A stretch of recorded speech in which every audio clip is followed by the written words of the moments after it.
be prejudiced. For an example, you might have two people. Person one might have a negative attitude toward that particular group, but might own a particular store, let's say within an African American community, and want to hire people to work there. And although they are prejudiced toward that group of people, they might have an economic gain. Their friend might be just as prejudiced toward that same ethnic group, and they might want to avoid, and actually at their place of business, put in a practice of not hiring that person to actually work there. They are being very discriminating. The point I want to make, according to Dr. Allport, is that both people are very prejudiced. One will act in one way, and the other person will act in the other way, but they are both very prejudiced. This is why I want to try to make the observation that's going on in a political campaign of an entire group of people that might have a leader that they are now saying, well, gee, that person is saying something that I really think. And while at one point they may not have expressed it out loud, now they're willing to show up and to express it, because there are those two types of people that might have a dislike for certain policies or other group of people, but might act out their prejudice openly because they feel that someone else is a billionaire or in a leadership role and can say and act in that way, that so can I. And so in real sense, Dr. Sanford, as we get ready to end this segment this morning, we're saying that prejudice has an impact upon all of us. A person can either be prejudiced or not prejudiced, but whatever his attitude might be, he's going to live within a community of folks that will have an impact. And we're going to talk this morning about some of the acts of prejudice. And what we'll do, we'll take our first commercial break, and we'll be back with our audience following this very, very short commercial break.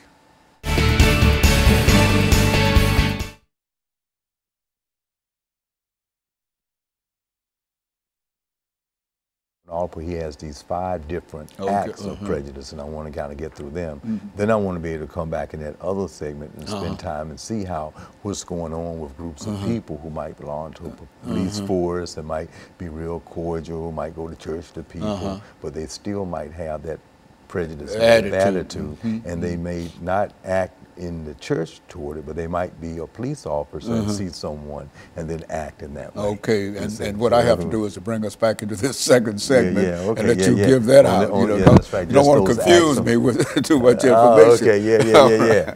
Just those acts on prejudice. That's where you ended out. Yeah, the acts on. We're gonna come back. We're gonna hit it. Yeah, and I was hoping I did an okay job in setting up how you can have two people, just in two different people. Yeah, well, that's two different. They could be friends and one. Will act on it and discriminate. Everybody is impacted by prejudice one way or the other. That's it. You see, and so either you are or you know some of your friends are. That's right. And you have to deal with that. Very good. All set? Well, I think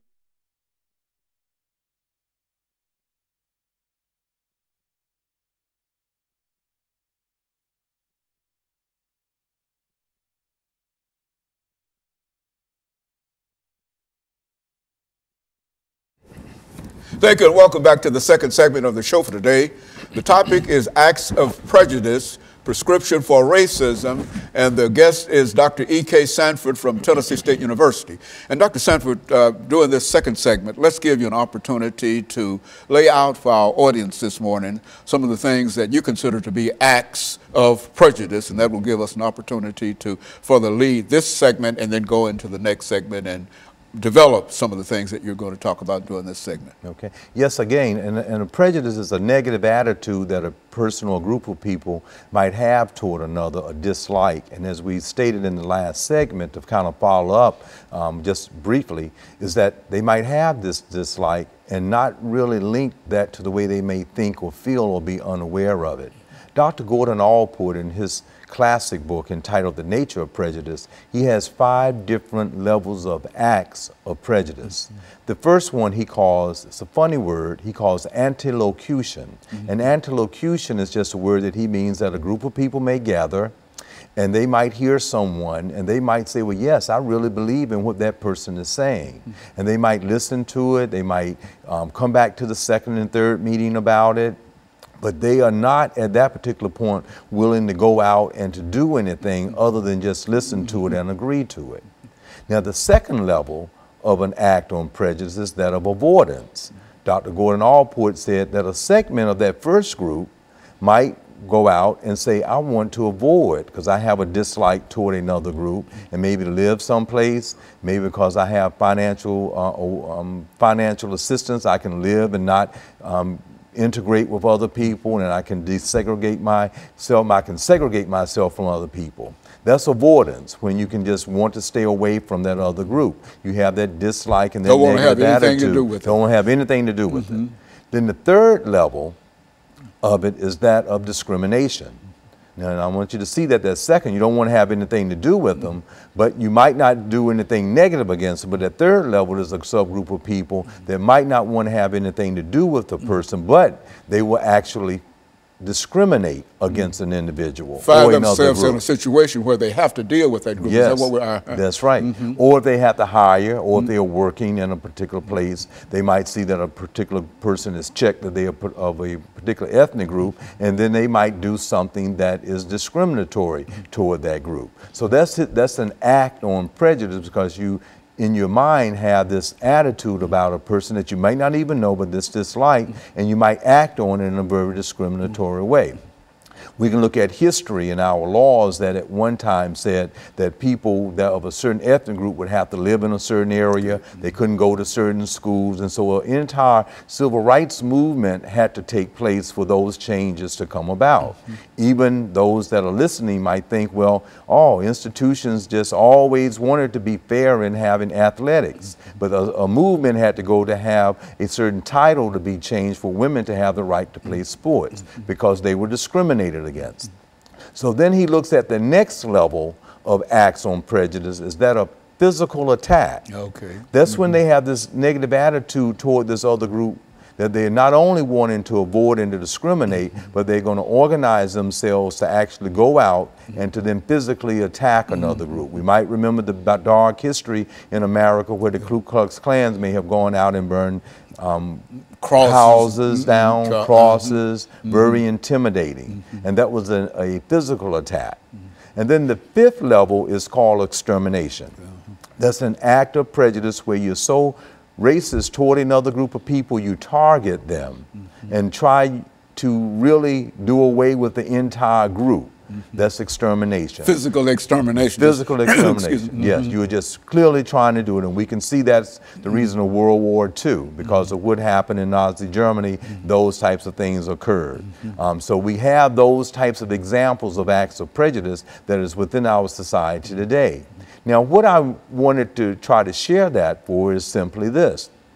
Presently, we have a reoccurring pattern that exists within our society of different groups of people that might be a part of antilocution, and they might work well with others, but when they go out into the workforce and they meet someone that might be a particular suspect, something in the subconscious might move them from the antilocution to the whole idea of a physical attack.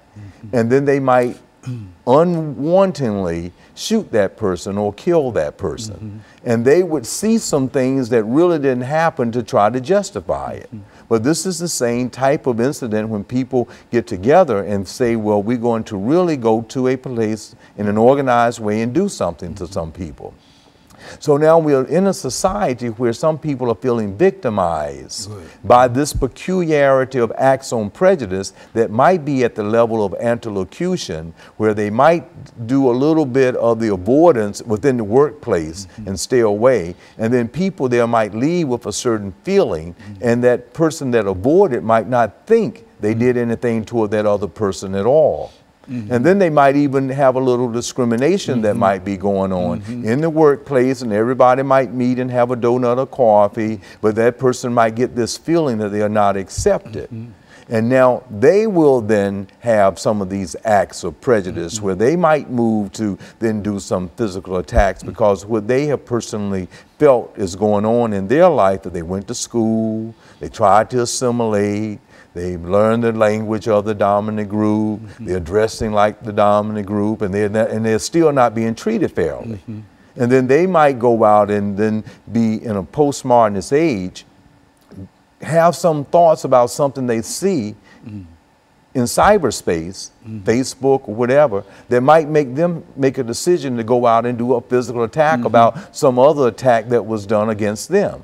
So it becomes this kind of an integration of something that is going on that's an act on prejudice that moved into a physical attack by another person that might not think they did it, but they actually did it to that individual. And so in a real sense, Doctor, we're saying that sociologically, yes, that a person can not have a prejudiced bone in his body, but his relationship with other folks, the kind of conversations that he becomes involved in, can move him from that first act up to the last act simply by the environment and the things that he hears that are said in reference to that group or that individual. Is that what we're saying? That's what we are saying, and we are not saying 100% of that group. We are saying that in that antilocution, going back to if we can just observe what's going on before us in a national level at political campaigns, how you might have an entire group that might get at the same group that would have done physical attacks. Number 4, Ku Klux Klan, David Duke. Others that will show up because they are feeling depressed within the economic system that they are in, and they are all at the same place. Some will lash out while some will not. Okay, very good. And what we're going to do, we're going to take this second commercial break, and we'll be back with our audience following this very, very short commercial break.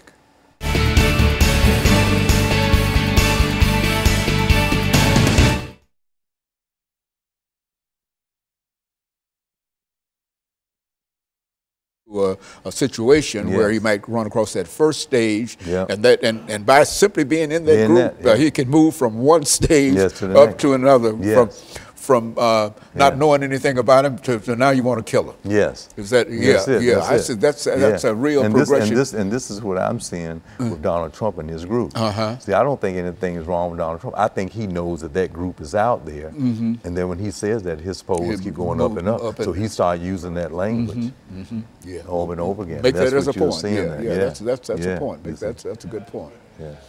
Yeah. Okay.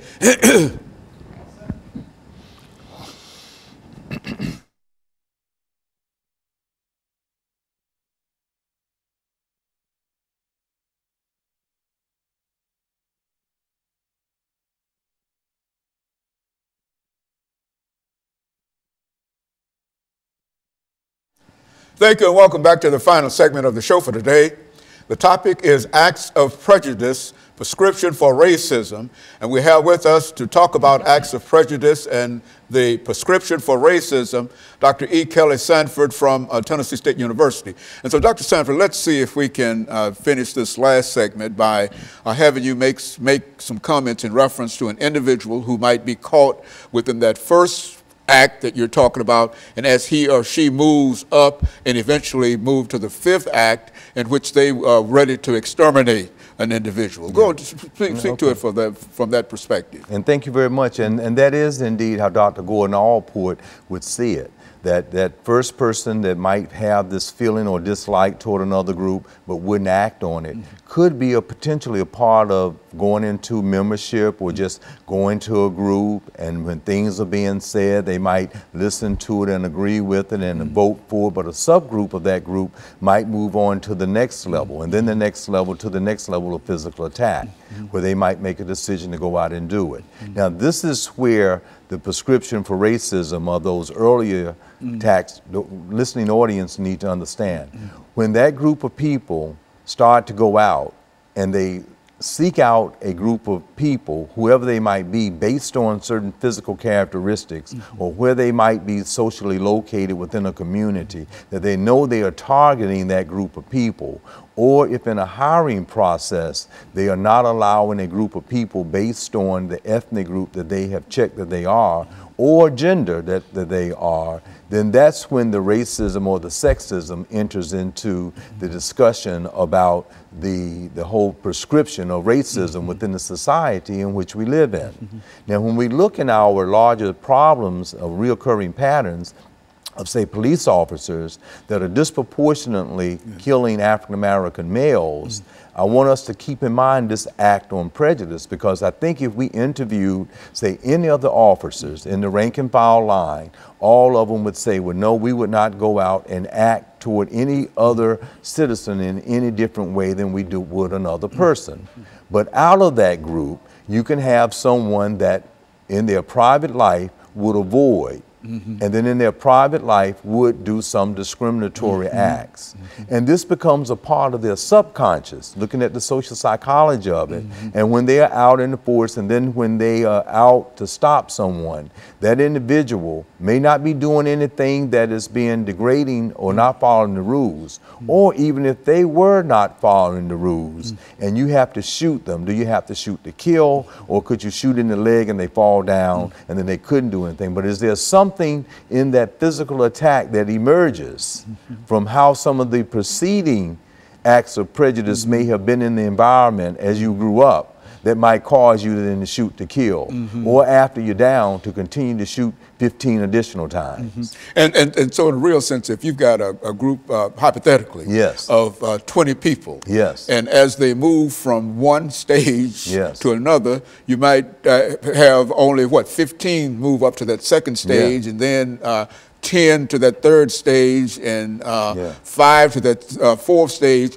And that fifth stage, in which there is an idea of extermination, you have only 1 or 2 out of those 20, but all might be considered to be what? Prejudice, but they've moved from one stage to another stage. Yeah, that's absolutely right. And now, as we are seeing this radicalization of other groups that are probably experiencing within the society or system in which we live in, some of those acts of the lesser stage of prejudice, they may then start thinking, how can I get back at that by this physical attack?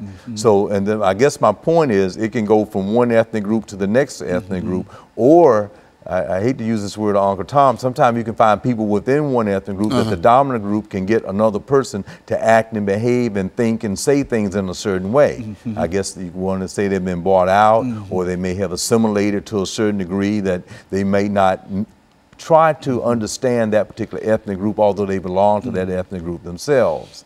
However, going back to this issue of the problem that we are seeing in our society today, many people that might be the victims of it are now turning that into another type of act on prejudice and physically attacking. So I hate to date it, but as we have this conversation, there have been many types of attacks that have occurred in America and throughout the other country, and some people in their minds may be acting this thing out in a more physical, or to the point of exterminating another group of people, or the idea that another, even entire society, they could, regardless of who is in the building, if they are just called American, they want to get rid of them. So that's an extermination, an act on prejudice as well. So would you say, Dr. Sanford, that many individuals do have an opportunity? It's really a decision that an individual has to make as to whether he is willing to move from level 1 to level 2 to the final level. That is really an individual's decision, but it's sort of formed by the group itself, by the kind of folks that you're involved with. Would that be a correct assessment of that? That is very, very correct. And one of the things, since we are in higher education, is to try to have diversity in education, so that that group that's, because of legal segregation hundreds of years ago, things are still pretty much that way today, or people might still be separated and might have those attitudes, that through a system of education, that they will change their attitudes and values in a different way. And we have indeed seen that. We've seen that with the millennials, and how our Supreme Court now allows this discrimination that was going toward gay brothers, lesbian sisters of being married. Now they changed that law because there was a change in people's attitudes that were born in the 80s and the 90s. And so the same thing with the civil rights movement, when there was an act of prejudice, of discrimination, as well as physical attack, with a social movement that went on and on, laws were changed. And now supposedly there are improvements to the point that we have a first African-American president, two-term president. So we see change with the whole infusion, but you have to understand that those things are there. And this places someone in a high authority level to have to understand that much of the anti-locution is still very present, that first level within our society, of people just feeling in a very Prejudice way. And you can see within the political campaign that's going on at the very present time, when a person figures out there's a whole group of people, regardless of their education, economic status, they might feel depressed or suppressed, and they might start thinking in a way, and then they go out and they meet and they rah-rah about it. So you can see some of the people with their flags up and everything that might ready to move to the next section. That's next step of it. And so it's a thing of progression, you know, and if a person can exclude himself or get away from that kind of thing, he won't have an opportunity to progress. But as long as he is involved in the middle of it, he goes up with the rest of the group. Is that what we're saying? That's what we're saying. And we think we have a better America with more diversity, because we'll strengthen numbers, strengthen everybody being along and getting along. And we have the institution of religion that's supposed to help everybody have this type of ethic about ourselves. But the question becomes, as Max Weber would say in his classic book, the Protestant ethic in the spirit of capitalism. How does capitalism prevent us from being able to get along? And so in a real sense, diversity is the most important element in terms of bringing people together, and more diversified a group is, then the less likely they are to be able to move from, they might move from level 1 to level 2, but if there's quite a bit of diversity, they're not going to go up to level 5. That's right. And intellectual diversity. You can live in another area, but intellectually you have to understand about the culture of other people, and then that would let you have a different level of respect, that you would not move into wanting to be discriminatory, because intellectual. That's why we want in schools to have a diversified curriculum from kindergarten all the way through the 12th grade and through undergrad. So if you lived in an isolated area, you still have some intellectual awareness about diversity. And Dr. Sanford, we're getting ready to end this show for today, but let me thank you for bringing that excellent information, because I think that it sort of demonstrates some of the things that we see. The more people become involved with discrimination, the more they are likely to not have any problems with discrimination. But if they become involved with diversity, they're going to become more diversified. You see, and I think that's good information, and I appreciate it. And I thank you. And let me encourage our audience to tune in again next week for another informative edition of Comments. Thank you, and good morning.